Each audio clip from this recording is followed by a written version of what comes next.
میں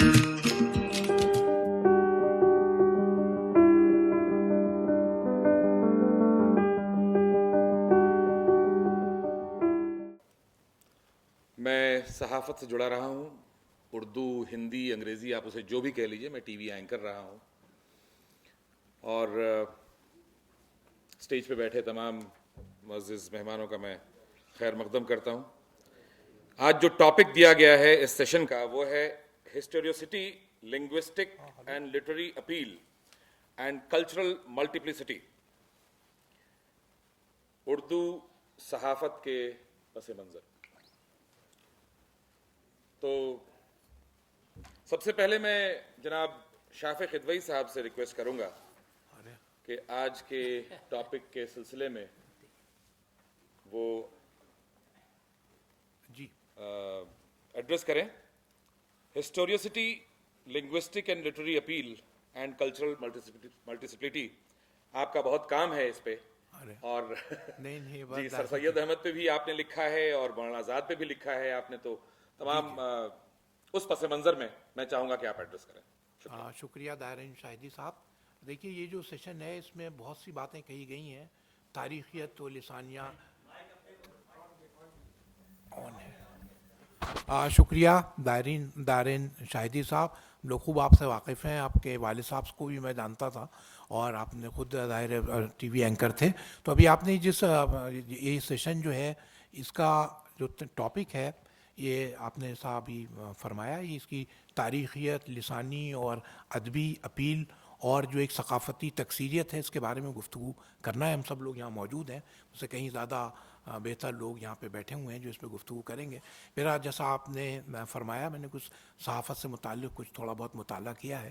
میں صبح سے کا ایک سیشن تھا، اس کے بعد یہ سیشن ہوا. بہت سی باتیں اس میں کہی گئیں، مختلف باتیں کہی گئیں.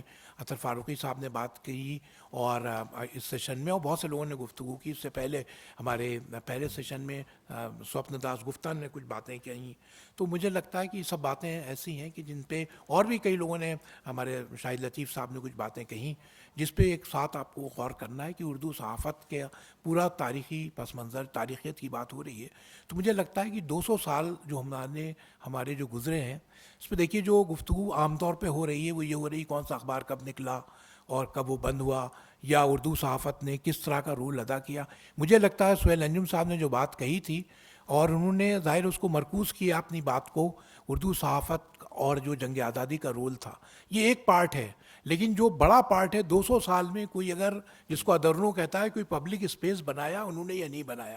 200 سال کی جو اردو صحافت کی تاریخ ہے اگر آپ اس کو پورے پس منظر میں نظر ڈالیں تو 19 سینچری انڈیا، 20 سینچری انڈیا میں جو بنیادی سوالات تھے، مثلاً آپ کا تشخص کا مسئلہ کیا ہے، کولونیلزم کے مسئلے کیا ہیں، یا جو نئے سائنسی انکشافات تھے وہ کیسے، ڈارون کی تھیری بھی اسی زمانے میں آئی، وٹگنسٹائن کی تھیریز آئی، بہت سے آئنسٹائن کی، یہ تمام جو بڑے سوالات تھے قومی سطح پر بھی دانشورانہ سوالات بھی تھے، ملکی سوالات جو تھے، اور پھر جو قوم کے جو مسائل تھے، تشخص کا مسئلہ تھا، اس کو اردو صحافت نے کیسے ایڈریس کیا.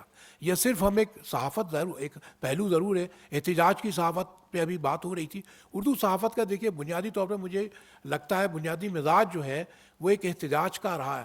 جو ابھی ذکر ہو رہا تھا جامع جہاں نما کا، بہت سے لوگوں نے اس پہ باتیں کی، لیکن اگر آپ اس کو دیکھیں تو اس کو درپردہ مقاصد بھی، یعنی اس کا ایک مقصد تھا. مقصد یہ تھا کہ بات کی بات نہیں، اسی زمانے میں انگریز جو تھے انہوں نے کنورجن شروع کر دیا تھا، تو اس کو ریزسٹ کرنے کا ایک ذریعہ تھا. وہ بھی اس اخبار کی جتنی چندن کی جو کتاب آئی، جے ڈی چندن کی، اس میں ذکر کی ہے. تو اردو صحافت بنیادی طور پر جو ایک طرح کا احتجاج کی صحافت ہے.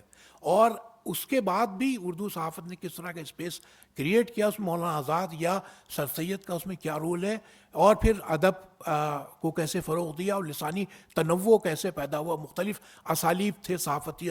پہلے اردو کیسے لکھی جاتی تھی، سر سید نے جو آثار و سرادید میں جو آپ کو نثر نظر آتی ہے، اور پھر علی گڑھ انسٹیٹیوٹ غزٹ میں اور تہذیب الاخلاق میں، اس میں آپ کو زمین آسمان کا فرق نظر آتا ہے.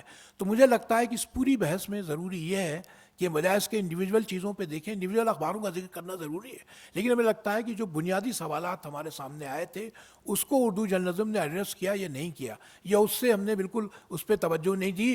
اور میں ایک مضمون چونکہ لکھتا رہتا ہوں، تو ایک میں مضمون لکھا تھا، تو اپنی بات کا حوالہ دینا بہت معیوب بات ہے، لیکن ظاہر ہے آپ بہت سے لوگ ہیں جو ظاہر ہے ولڈن بہت اس سے دیکھتے ہیں. تو میں لکھا تھا Urdu journalism without fire work is like Wimbledon without ice cream and strawberries, ہے نا. تو یہ ایک سوال تھا. تو مجھے لگتا ہے کہ یہ جو بنیادی سوال تھا اس کو دیکھنے کی ضرورت ہے.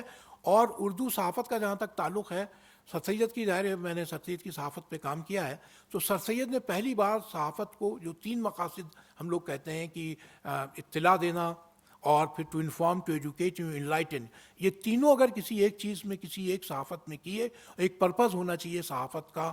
اور صحافت میں خبر کیا ہے، اداریہ کیا ہے، تبصرے کیا ہیں، اس میں جو الگ الگ چیزیں جو قائم کی وہ سر سید نے قائم کی. اور سر سید کی جو مجھے لگتا ہے صحافت کا جو سب سے اہم رول یہ ہے کہ انہوں نے ملک کے تئیں کولونیلزم کے خلاف بولے یا نہیں بولے، یہ تو مجھے ظاہر آپ 20 مثالیں ملیں گی سر سید کے سلسلے میں کہ انہوں نے قوم کا تصور کیا تھا، انگریزوں کے ساتھ تھے، انگریزوں کے خلاف تھے، علی گڑھ تحریک کا احتجاجی کردار کیا ہے، اس پہ بہت بحث ہو سکتی ہے، اس پہ میں نہیں پڑھوں گا. مجھے لگتا ہے جو بنیادی سوال سر سید نے جو ایک بنیادی تبدیلی لائی اردو صحافت کے مزاج میں، وہ یہ کہ انہوں نے قوم کے تئیں بلکہ ملک کے تئیں آپ کا ایک سینس آف بلانگنگ پیدا کیا، احساس وابستگی پیدا کیا.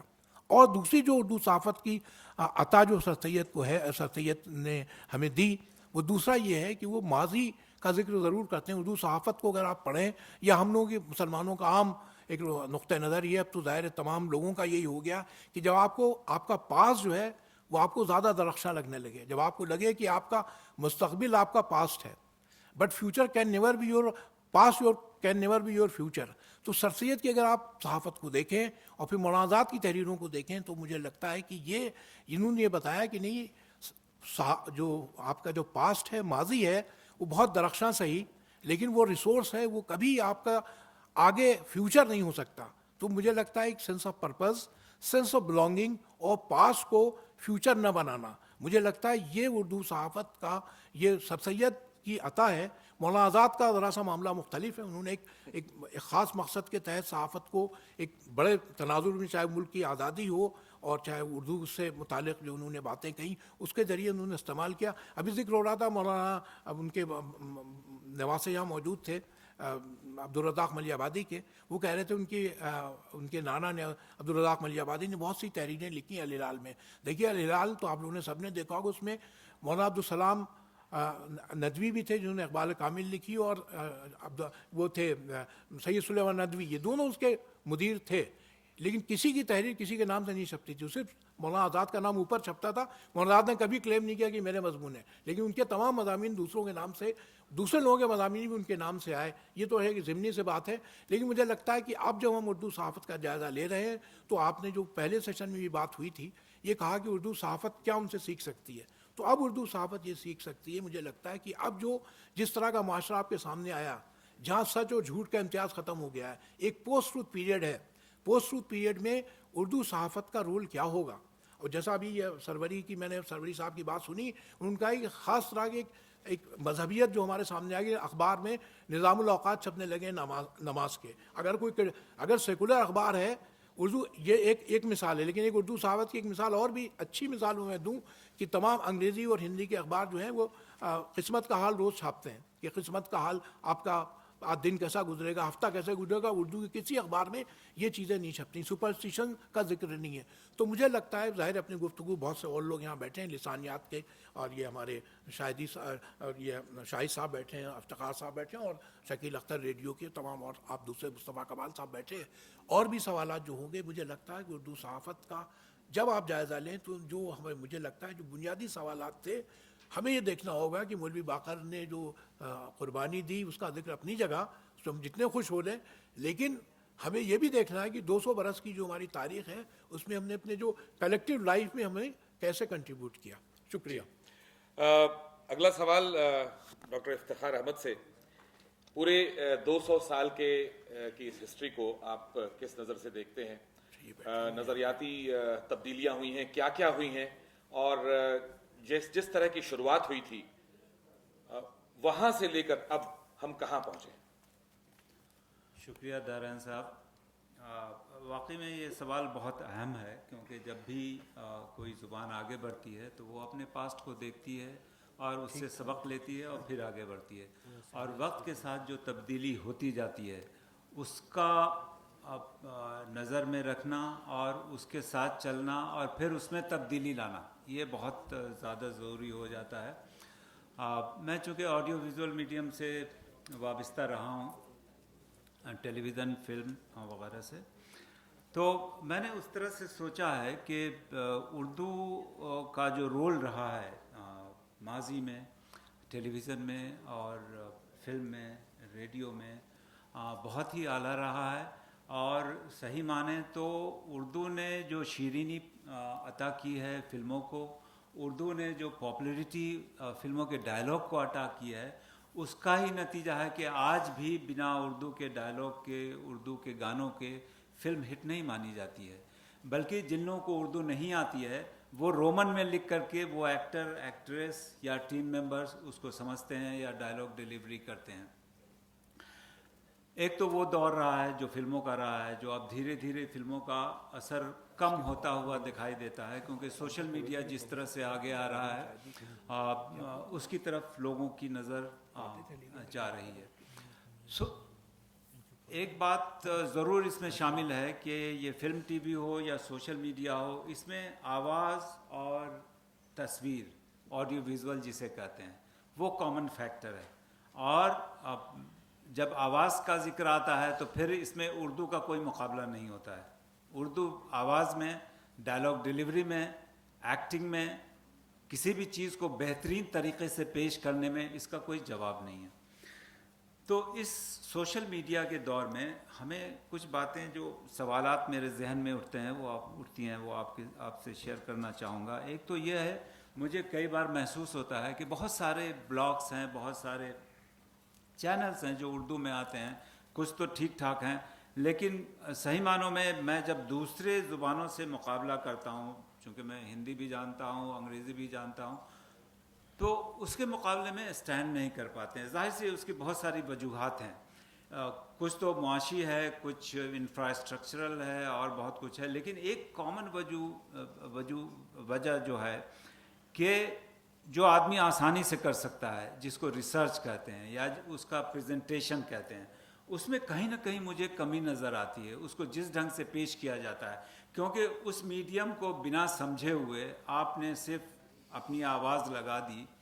کیونکہ جتنے بھی سائیکولوجسٹ نے ریسرچ کیا ہے انہوں نے پایا ہے کہ کسی بھی زبان کو استعمال کرنے سے پہلے جو باڈی لینگویج ہے اس کو سمجھنا, اپنے ذہن کو سمجھنا, سائیکولوجی کو سمجھنا بہت ضروری ہے. کیونکہ جس انسان کے لیے وہ بنایا جا رہا ہے اس کی اپنی سائیکولوجی ہے, اس کی اپنی انڈرسٹینڈنگ ہے, اور جو ذہانت ہے جس سے وہ سمجھتے ہیں چیزوں کو, اگر آپ نے اس حد تک اس ٹیکسٹ کو نہیں دیکھا ہے تو ظاہر سی بات ہے وہ کہیں نہ کہیں وہ سیکنڈری ہو جائے گا, کہیں نہ کہیں وہ پروگرام اچھا نہیں بن پائے گا.